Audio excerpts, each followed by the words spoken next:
"My real family are the ones who bring me joy," Brooke Carter declared, lifting her glass high in the air.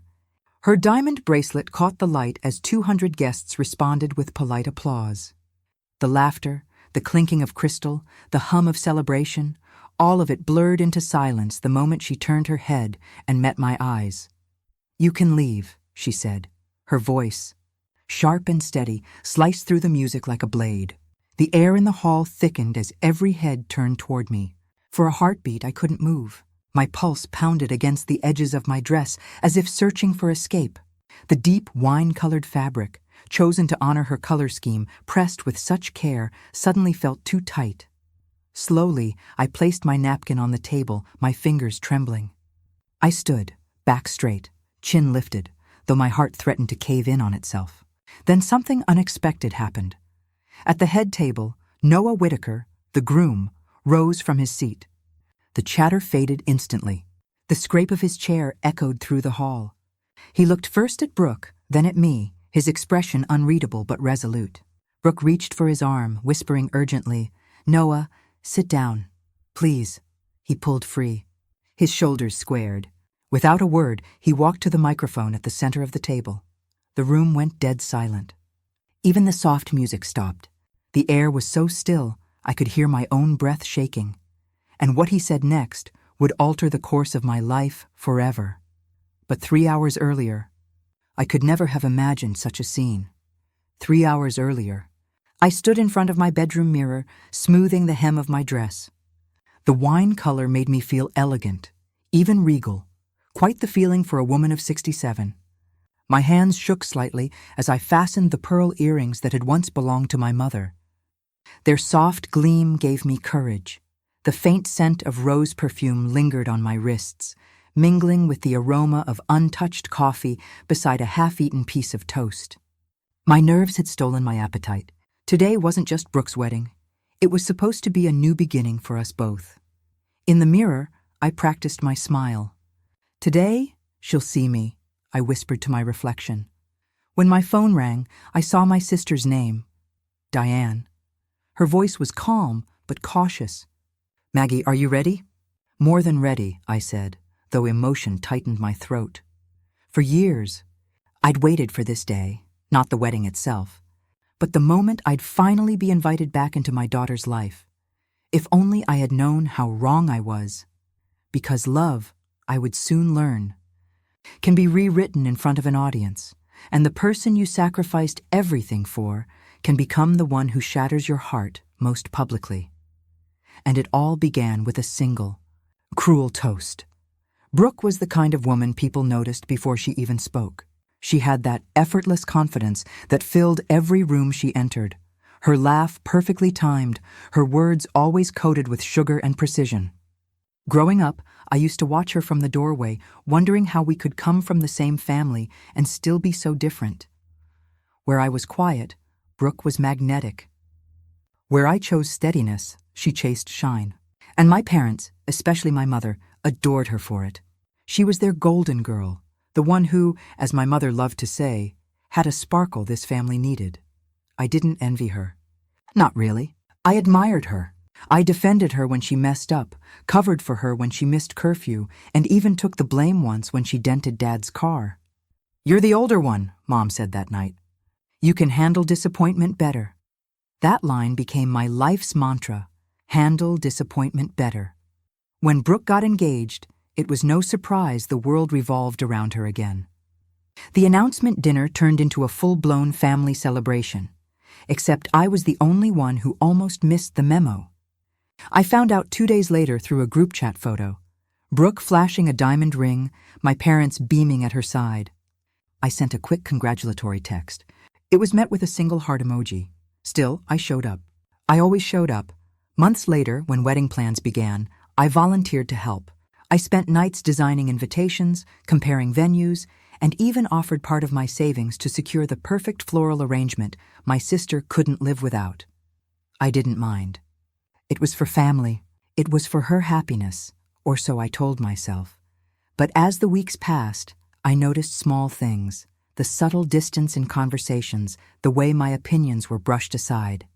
When I mentioned a budget-friendly option, Brooke smiled and said, "Maybe something more your style." Maggie. The words stung sharper than she intended, but I let it go.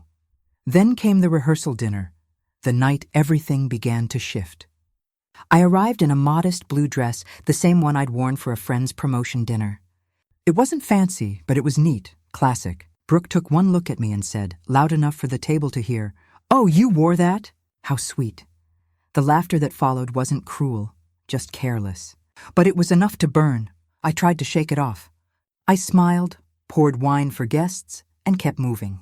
But later that night, when I saw her wedding post preview on her phone, a perfectly curated caption that read, "So grateful for everyone who made this dream possible. Family, friends, and my amazing fiancé." I realized something. My name wasn't there. It wasn't just an oversight. It was deliberate. The next morning, I looked at my reflection and saw what they saw. Quiet, practical, invisible. But as the wedding day neared, something deep inside me began to shift. I didn't know it yet, but I was about to reclaim every piece of myself they'd taught me to hide. I used to think silence was peaceful. That night, it felt like punishment. The laughter that used to echo through the house was gone, replaced by the ticking of a clock that suddenly seemed too loud. I sat at the dining table alone, staring at the extra chairs I never removed, one for my mother, one for my sister. Both empty for the 5th year in a row. It wasn't that I hadn't tried. I called, I texted. I even sent gifts once, small things, thoughtful ones. A cookbook my mother loved, a framed photo from a trip we took years ago. Each time the response was the same, silence. Or worse, busy. Eventually I stopped trying. But on nights like this, when the world outside was dark and still, I could feel that hollow ache inside me again. I scrolled through social media just to distract myself. That's when I saw it. A post from my sister, a bright red bow on a new white BMW, the caption reading, "Thank you, Mom and Dad. Dream come true." Her smile was wide, her makeup perfect, her happiness polished for the world to see. My heart twisted, but not from jealousy, from the realization that I'd stopped being part of their version of family. 5 birthdays forgotten. 5 years invisible. I closed my phone and looked around the house. The one I bought with the long hours they said were a waste of youth, the one they mocked, because you work too much for so little fun. Yet it was mine. Every inch of it, every light, every cup, every photo on the wall. And maybe for the first time, I understood what that meant.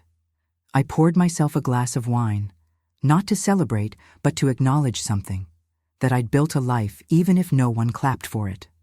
My success didn't need their validation. My peace didn't depend on their presence.